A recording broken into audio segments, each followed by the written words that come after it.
Today my guest is Dr. Julie Ballenger, Chair of the Department of Biology and this year serving as Interim Associate Dean of the College of Letters and Sciences. Julie's a native Iowan, and she arrived at CSU in 1995 after earning a BS degree in biology from Central College in Iowa, an MS in botany from Fort Hays State University in Kansas, and a PhD in botany from Miami University of Ohio. We begin our conversation by talking about how Julie developed an interest in plant life.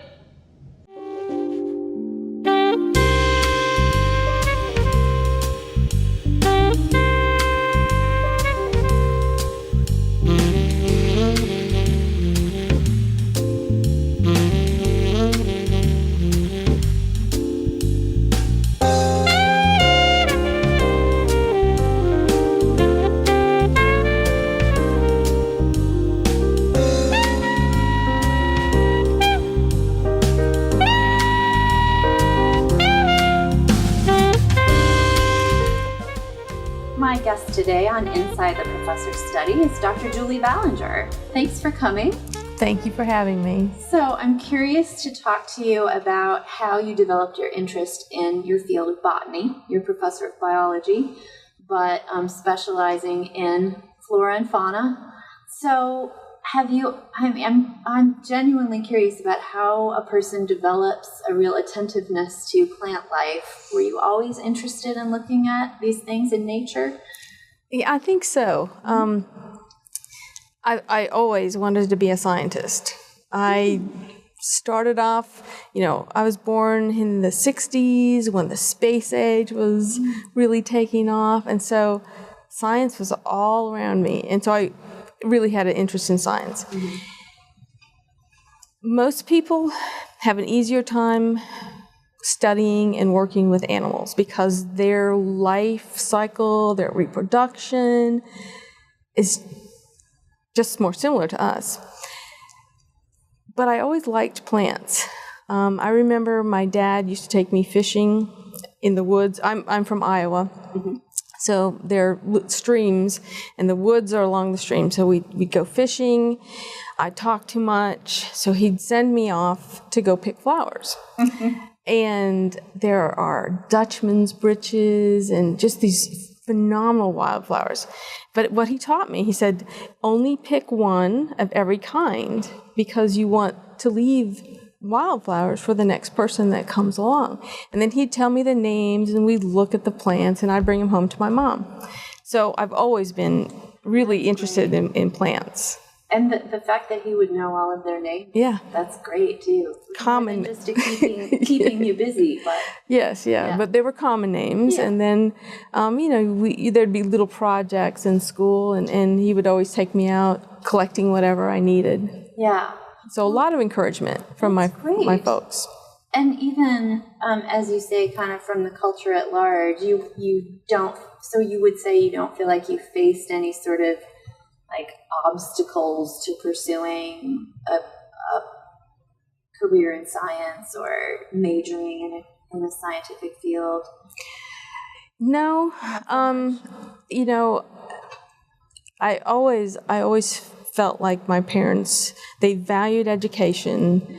They never told me what I couldn't do. And so I didn't know that it was not in the norm. Yeah, yeah. So I just did what I loved. Yeah. And always, like I said, they were just very supportive and very, very encouraging as a young kid all through high school, college, and into graduate school. That's great. Well, so when you started out as an undergrad, were you already kind of particularly interested in botanical subjects, or did you do more of a generalist background? I mean, I assume everyone had to do sort of the general study. I started off as a chemistry major. Oh. So my first year I took general chem and organic and math, which is a pretty heavy load for a freshman. Mm-hmm. I went in to talk to my advisor as a sophomore. He had me signed up for P-Chem, Analyt, and Calculus. And I was at a private liberal arts school. And I said, well, can I take some of those other classes that I need to take to soften this a little bit? And he's like, if you don't take what I tell you, get out of my office. So I stood up and became a biology major. Wow. So I was always interested in biology and chemistry. Yeah. So taking my interest in plants, then as I moved into graduate school, I started working on the molecular end of things. So I was able to bring chemistry back in and marry the two. Yeah, that makes sense. But I really wasn't a botanist. Probably didn't understand that until maybe my senior year. You know, you have to take, like you said, more general classes. The first botany class I took, I hated. There's so much terminology. I was like, this is awful.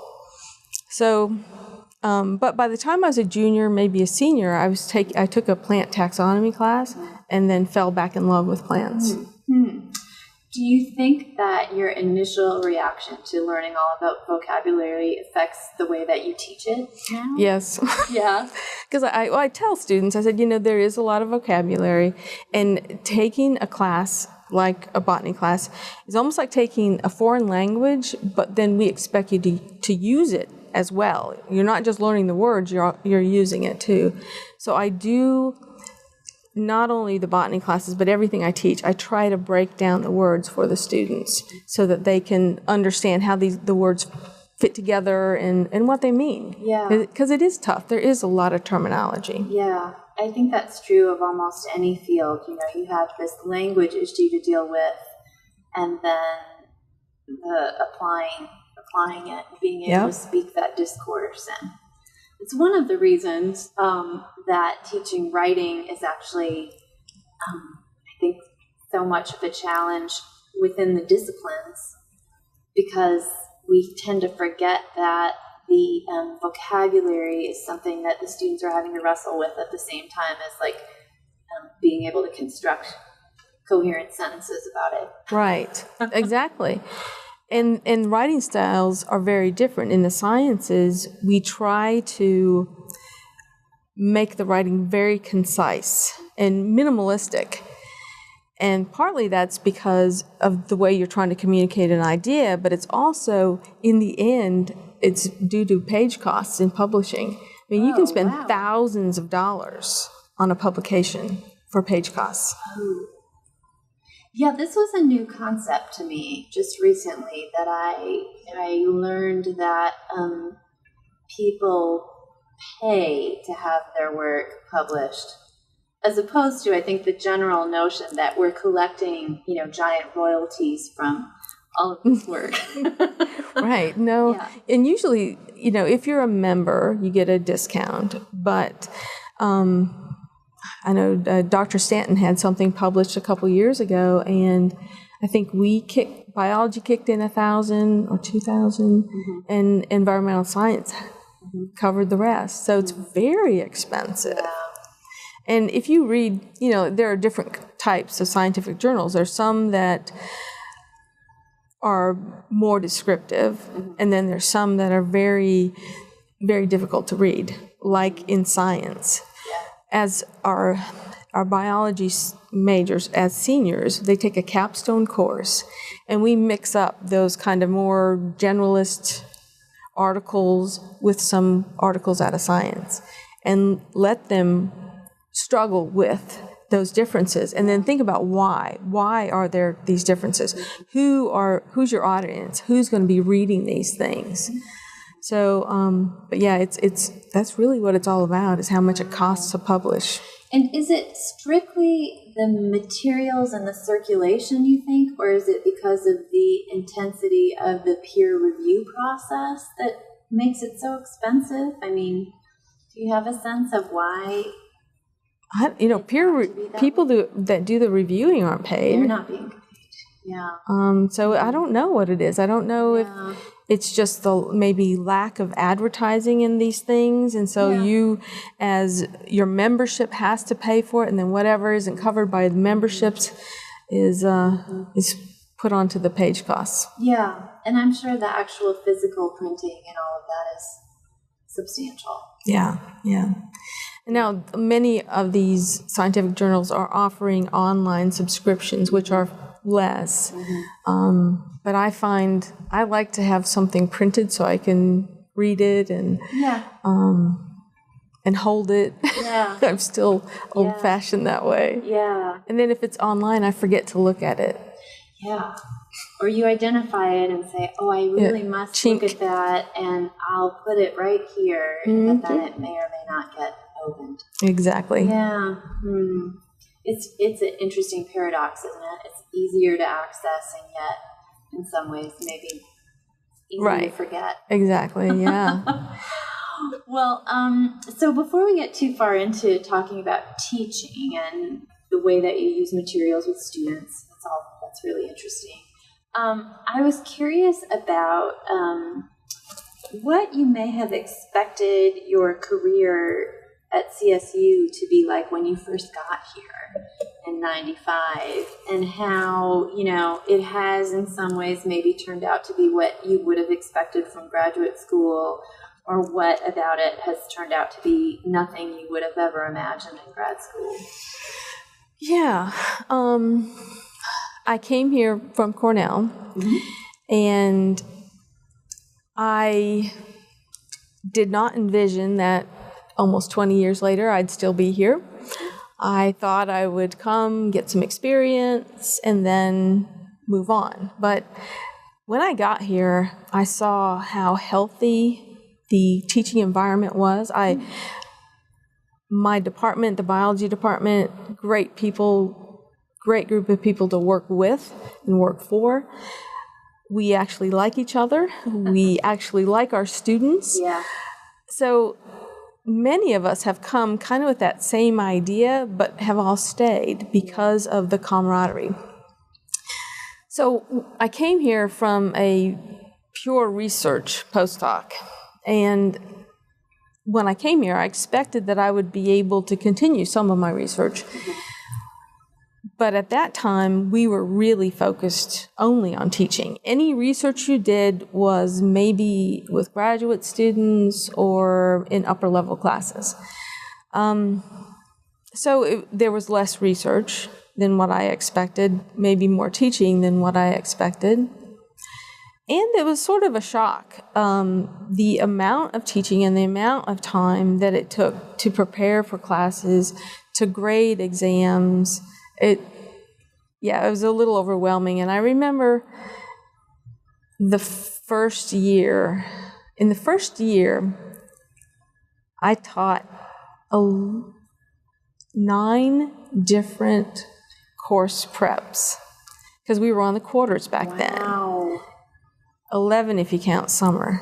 Yeah. And at one point, I wondered if I had made a huge mistake with my life, because I just felt like I was constantly running, and I didn't feel like I was doing a good job at teaching.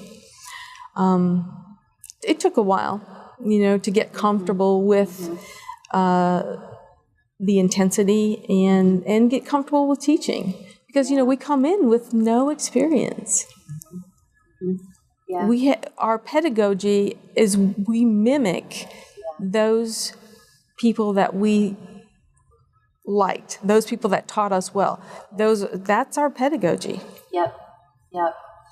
Which is why, the whole movement toward putting a little bit of resources toward faculty development started a few decades ago. Right. And I think, it's a happy development, but doesn't necessarily change the fact that graduate school still, for the most part, does not do much pedagogical preparation.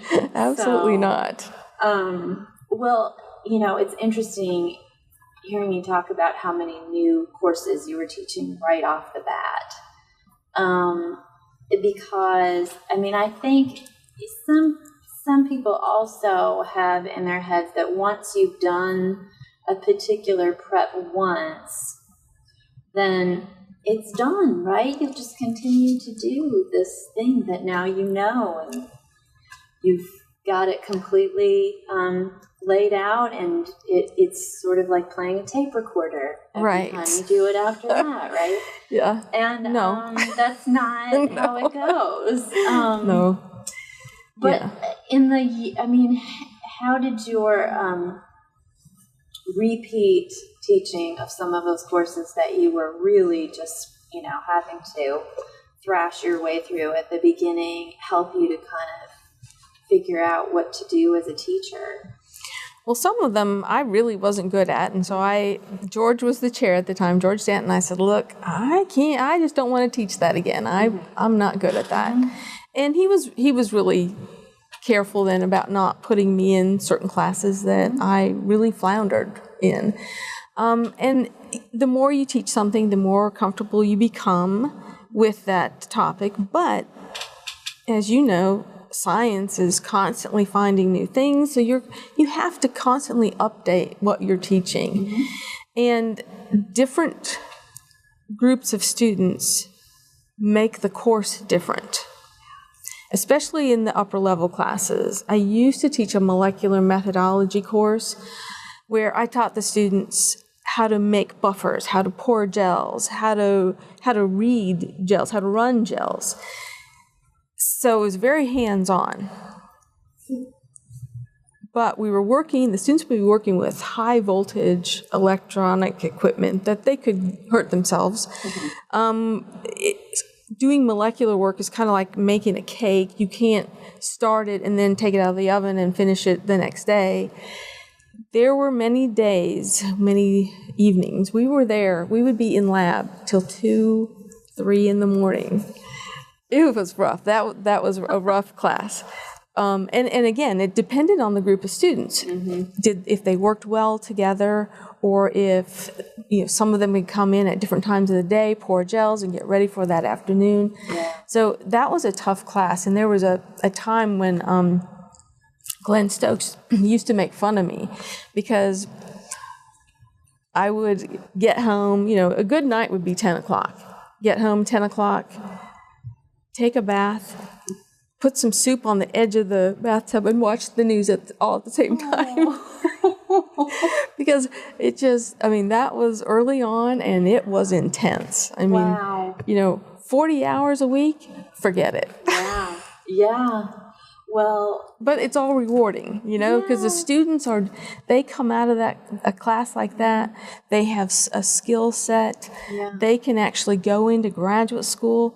A lot of students ended up doing their senior research project using molecular methodology. Right. And, it's all worth it. It's just a lot of time. Yeah, a lot of time. But also, I'm envisioning that, those late labs, that's the students working, right? Yes. That's not you lecturing. It's no, we were all working. Yeah. And the reason I wasn't comfortable leaving them is, again, high voltage, lots of chemicals. And I remember one time I was at the sink doing dishes because we were constantly generating glassware. And, no one, I didn't feel, should be above doing dishes. So I'm doing dishes. I've got students behind me running gels and reading gels. And then I've got another group of students in a little lab off to the side making buffers for the next class. And one of the students was making a buffer that called for malic acid. Instead, he added maleic acid, just one letter difference, an E in there. Yeah. So I hear this weird kind of scream come out of him, and I look over, and he's got a 2,000 ml graduated flask that looks like a volcano now. It's starting to erupt. So I just ran in, I got them out of the way, turned my head, and pulled the thing off the heat. And as soon as I got it off the heat, it went back down. But that's why you can't leave them alone in the lab. Yeah. And one letter difference. Yeah, it makes a big difference. Wow. Oh my goodness. Well, so this is so interesting to me just because it's such a completely different, it's such a completely different learning model than your typical kind of lecture-based classroom where, it's a big challenge to figure out how to get the students engaged and involved. I mean, if creating an unintentional volcano won't engage you, I don't know what will. Yeah, absolutely.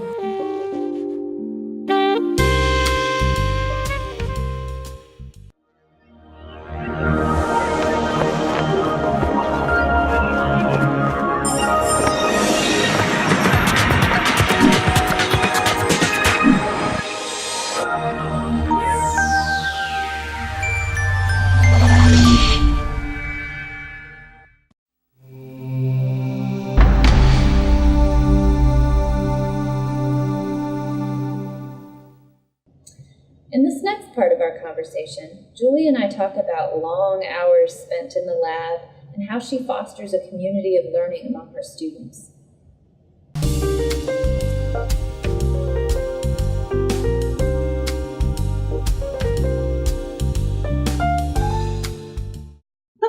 But and that was one of the classes that we were there till 2 a.m. because they had a lot of fun. Which then delayed us in progressing sometimes. As I taught that class, I got better at getting people to come in at different times of the week to make buffers, pour gels, and get ready for lab. But there was always a few late nights there. That sounds great. Sounds like it was sort of a bonding experience for the students too. I still stay in touch with many of those students. Yeah, I bet. That's really fun. Well, so that reminds me of a description of 2 types of biologists that your colleague Katie Hughes shared with me once. And maybe this is something that biologists talk about all the time, and I just didn't know. But Katie claims that there's the lab, those who love the lab, and those who want to be outside getting their hands in the dirt all the time. Yeah. So it sounds to me like you're sort of a mix of I am, types. exactly. Yeah. And absolutely, because I do a lot of field work, and I love being out in the field, but then like to be able to take the stuff I collect back in to the lab and run gels. You get additional information. It's one thing to look at the morphological, the external, but if you can grind it up and run it on a gel or isolate the DNA, you get a little more data to analyze. And to be as clear as we can be about a gel, I'm picturing this as like a plate where you put the elements of all the things that you want to look at so that what, it'll go under a microscope? Or no. You actually, it's like Jell-O. Okay. It's like a kind of a thick gel. Yeah. And then you load, there's little holes in the gel, and you shoot your DNA into the gel, and then you put an electric current to that gel, and then the fragments of your DNA will migrate through the gel based on the size or polarity charge. That's cool. Yeah, I think I've watched a ton. that on TV. Yes, yeah. So you get a lot of information, and so it's I you're right. I do both. Yeah, that's neat.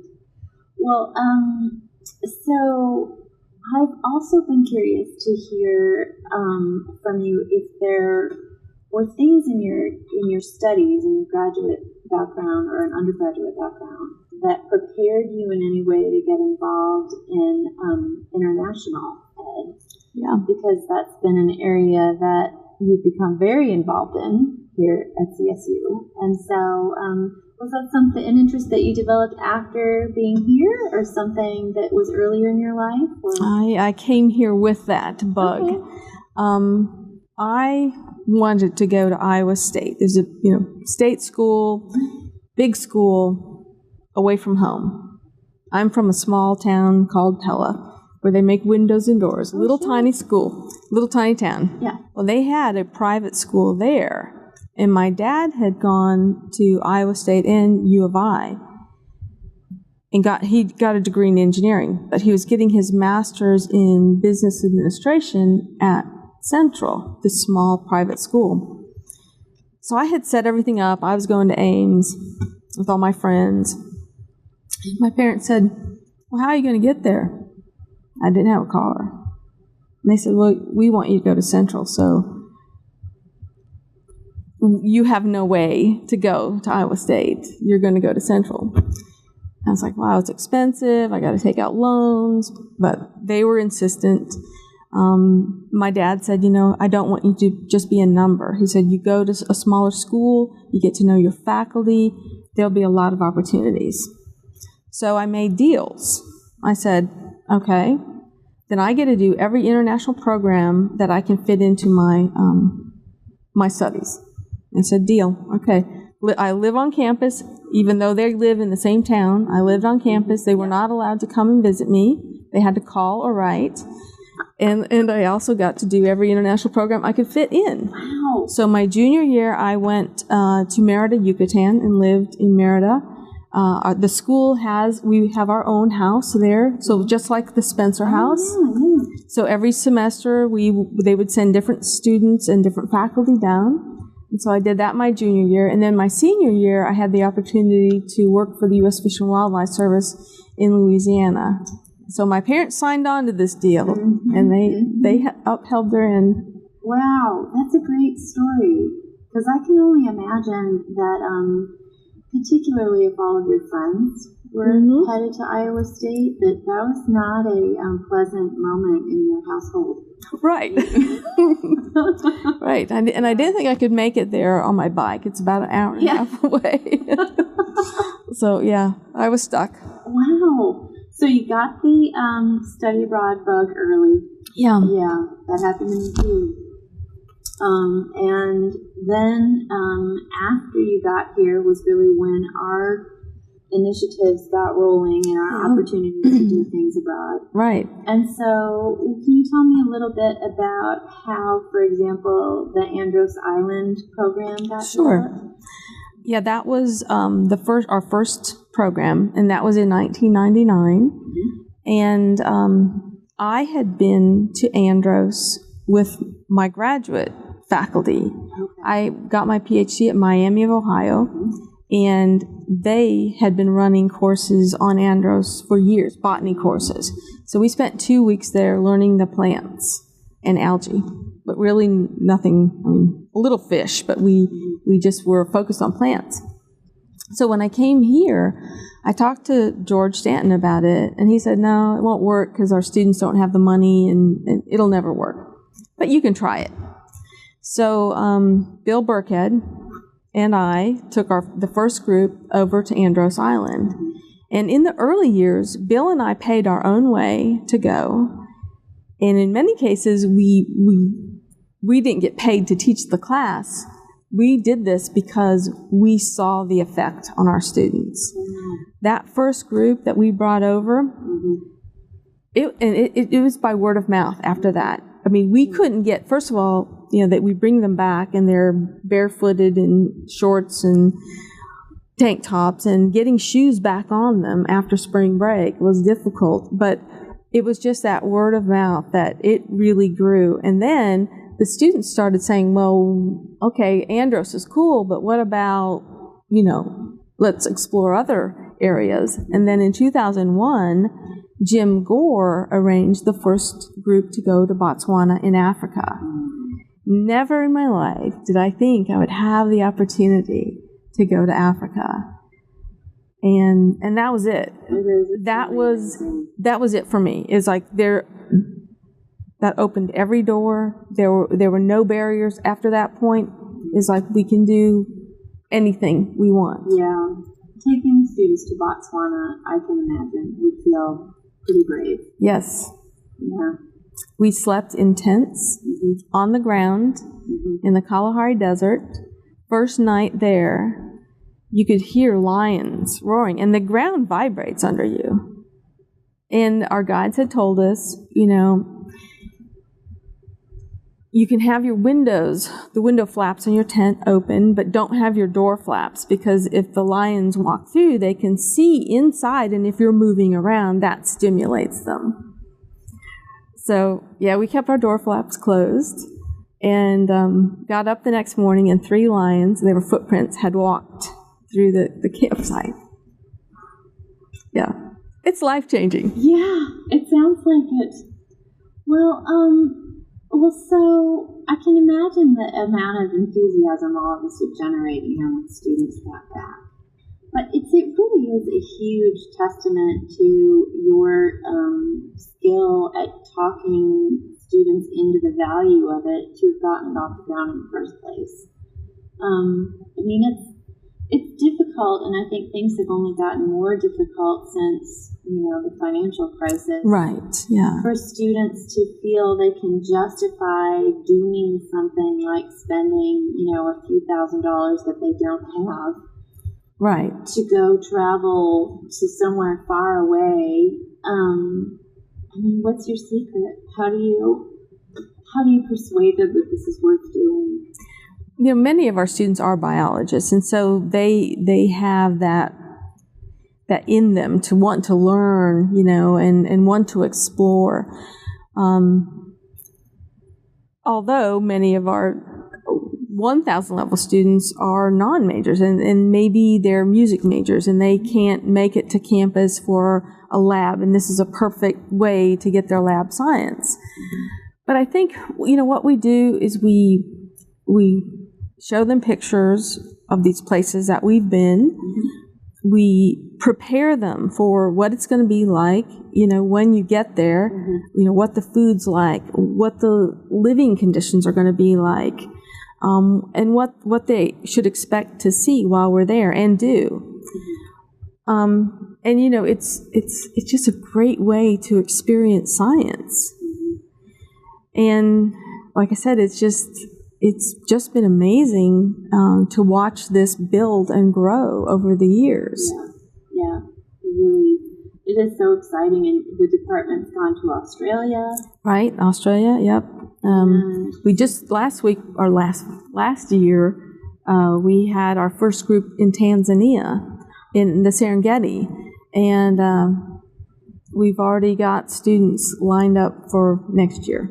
That's great. So yeah, they heard about the trip, and they're like, all right, we're going. Yeah. And what was so neat is, we meet with the students before we go. So we familiarize them with the flora and fauna and the environment.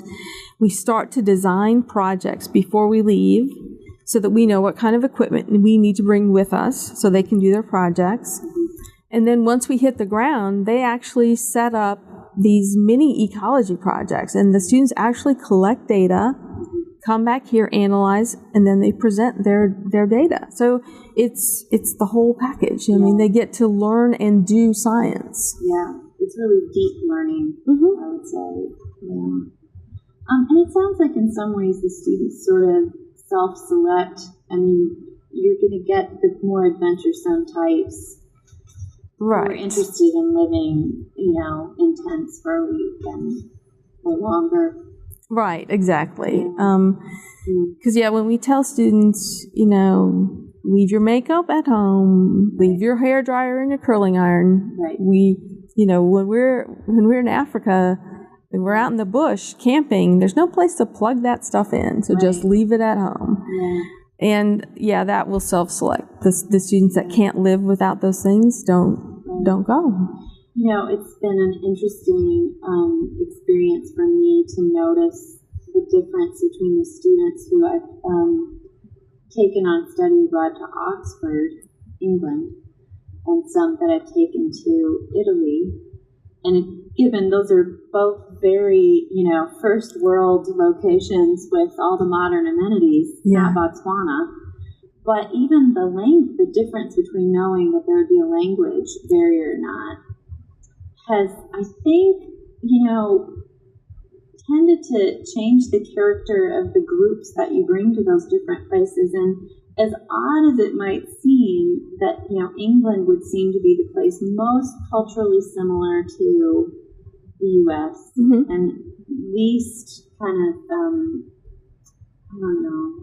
challenging from a cultural learning perspective. Those groups sometimes have really rough culture shock issues. And I wonder about why that is. Is it because they were a little bit less adventuresome to begin with, and this seemed like a safe program, and so then when it's different at all, that's really difficult? Or is it because people expect England to be so similar to the U.S. that then when it's not, that's disturbing on some deep level? I've tried to think this through. Yeah, I don't know, because you're right. There should be less of a culture shock in some of these instances, especially when you're staying in a house that has a bed and they have a bathroom with a flush toilet. Yeah, but the toilet doesn't flush the same way, right? And I mean, I know, it sounds ridiculous, but and there's something about the language. It's like, I think maybe for sometimes it's like being in a bad dream. Everything looks familiar, and yet it's not. Yeah. Even when you say something that you think is perfectly clear, the person you've spoken to doesn't understand what you've said. They speak your same language, but they don't use that expression.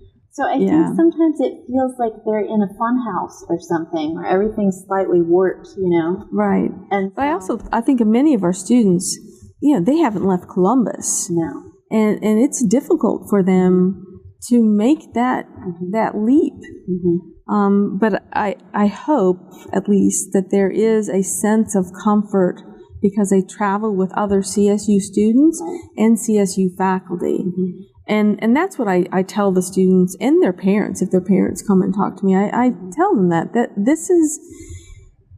there are many ways to study abroad. I think this is a safer way because you're with faculty and you're with other students from CSU. So it's a safer way to send your kid out there to experience this. Yeah, and certainly an experience that you could never replicate on your own later as an adult, for nearly the kind of, same cost. Right. Yeah, I mean, I think of the travel that I've gotten to do as a faculty member as being so much more enjoyable because there's the academic component there. That it's all about learning new things and absorbing, this really alive, material that makes it more than just, eating exotic food or, But don't you think that as you're experiencing this, you're feeding off of each other? Yeah. Because I know, again, this is going back to the first time we took a group to Africa. Mm-hmm. We were so excited. I mean, we wanted to look in the elephant poop and see what the elephant was eating. We wanted to look at every bug. We were over the moon on everything. Yeah. And we met this truck. I'll never forget it. We were in Savuti, which is one of the parks that we were in. And we're just like buzzing. We're so excited. We had seen lions or whatever we had seen. We're just chattering.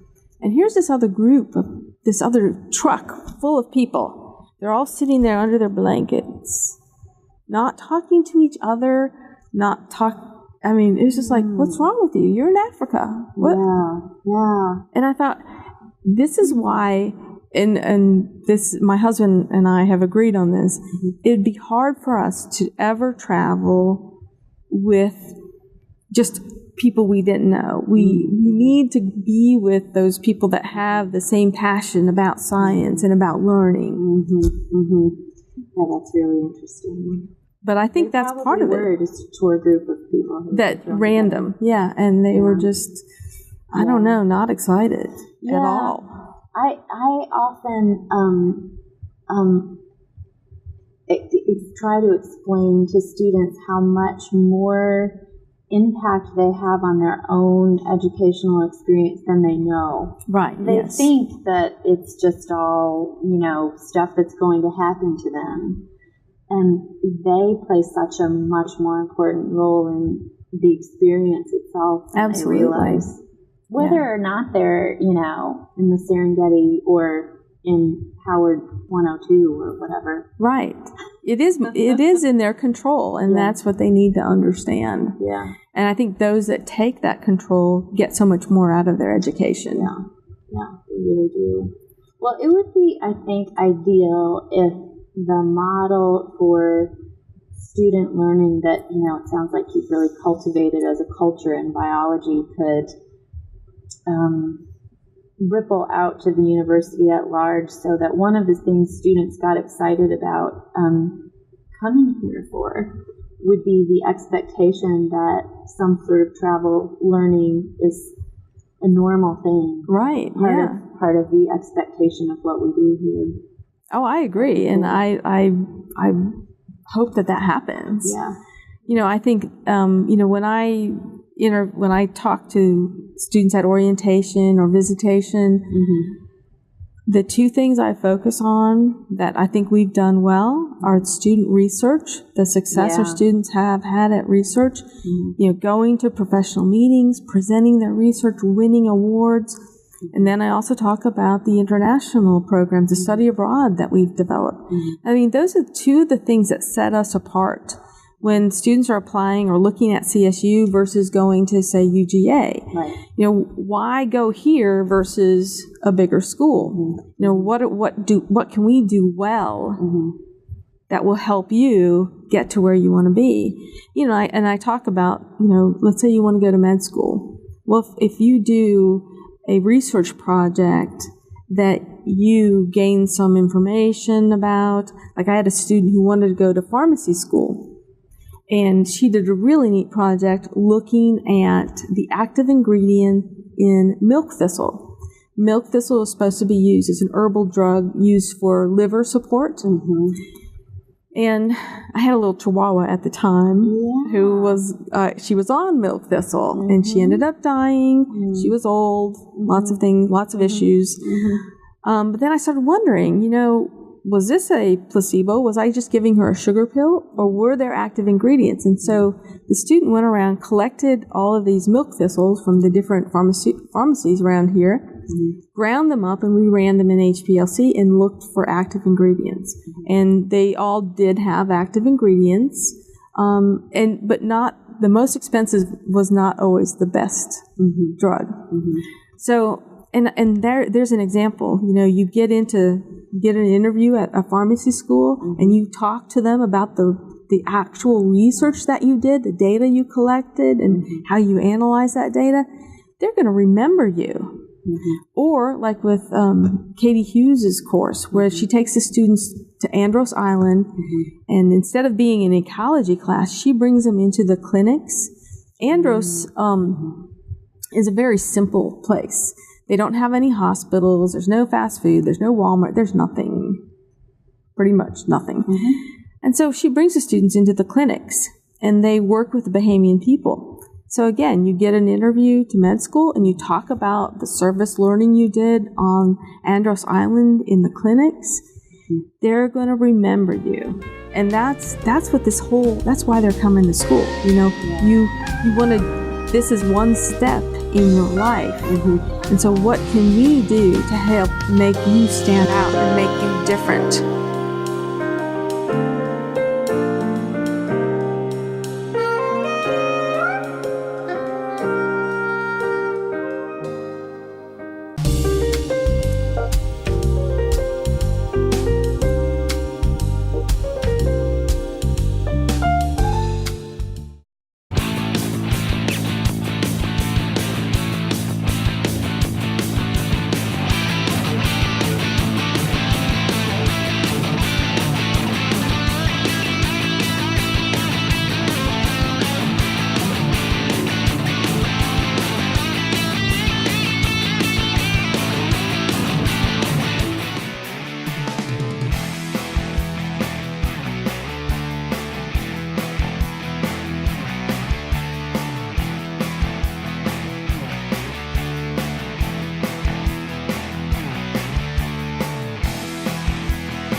In this last segment of the conversation, Julie and I talk about the development of their popular study abroad programs in Andros Island in Botswana, and how doing science on location can make a lasting impact.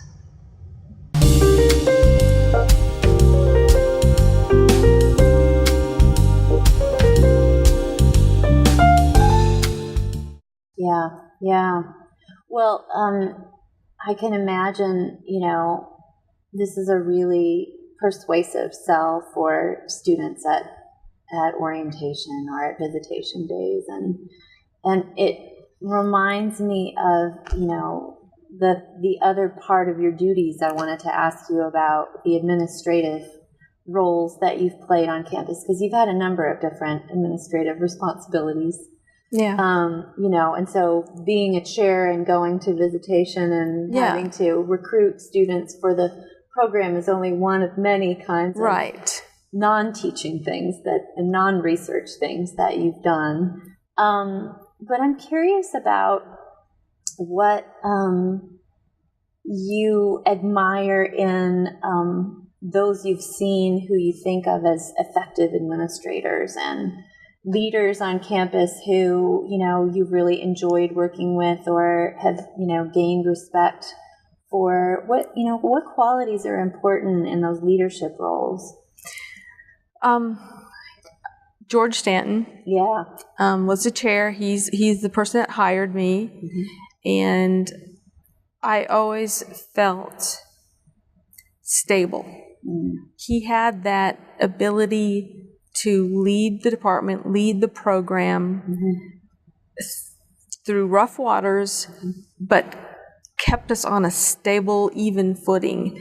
And I think that is so important, that your faculty feel that security, that sense of security, that you're going to be the person if they need something, or if there's a change happening at the university, that you can help guide the department and the program through those changing waters. Mm-hmm. And so his ability to lead, that has influenced me. And then Glenn Stokes. Mm-hmm. Mm-hmm. He's very quick at analyzing a situation, and I'm not nearly as good as him, but that's a very important skill as a leader, to be able to quickly take the information, analyze it, and understand how you need to react or how you need to respond to that. Mm-hmm. Mm-hmm. So that's something I strive for. Yeah, they're two great role models for sure. Absolutely. Well, I think it's interesting, though. I mean, one of the things that clearly works so well for your department is the collegiality and people having fun, enjoying what they do. And I know you just mentioned your Chihuahua. You're part of the occasional Bring Your Dog to Work club, which others of us may or may not be a part of. But, I mean, how important is it to have fun, too? For the number of hours that we work, I think it's very important to like what you're doing, and genuinely like what you're doing and like who you're working with, and that's critical. Otherwise, it would be miserable coming in every day, and I think it's vital. I think you have to honestly enjoy what you're doing. Yeah. And I think it's interesting, isn't it? It's partly interpersonal. I mean, you have to enjoy the personalities of the people who are in the department. But it's also, I think, sort of a shared love of what you do that helps make that community happen. Right. And that's something I think we've been very careful in how we have hired new faculty. Mm-hmm. We've had some really powerful people come and interview, and we might not always take that person. We might not always select that person, because we're looking for someone who can set their ego aside and prioritize what's important, prioritize the program, our students, and our mission. And that sometimes those egos get in the way. Yeah. And so I think we've done a really good job picking those people that fit into our department. Yeah. Because you have to love teaching. You have to love working with students. All of those things are so important. And if you all you are is your research and your ego, then you're probably not going to fit. Yeah, it's wise. I think the hiring process is such a fascinating thing. The longer I'm around, the more I feel philosophical about that process, as opposed to sort of being absorbed in the technical details of someone's background, and thinking more about who is this human being as a colleague. Right. Yeah. And how are they going to fit in with the department? How are they going to fit? How are they going to work with our students? All of those things are so important. Yeah. It's a much different environment than, for example, in the corporate world where you're not necessarily worried about the long term. Right. I mean, exactly. that hiring situation has to be about the person who has the right skills for right now.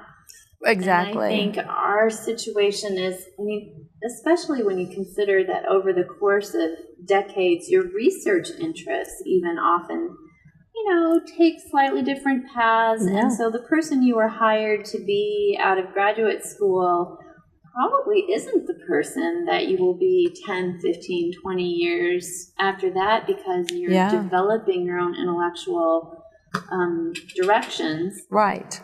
And we really can't hire someone strictly on the basis of this narrow area of interest they seem to have at the moment they're interviewing. Exactly. Because, we do research with our students. And so a lot of times your students will take you off in different areas, and you just have to be comfortable, exploring with them.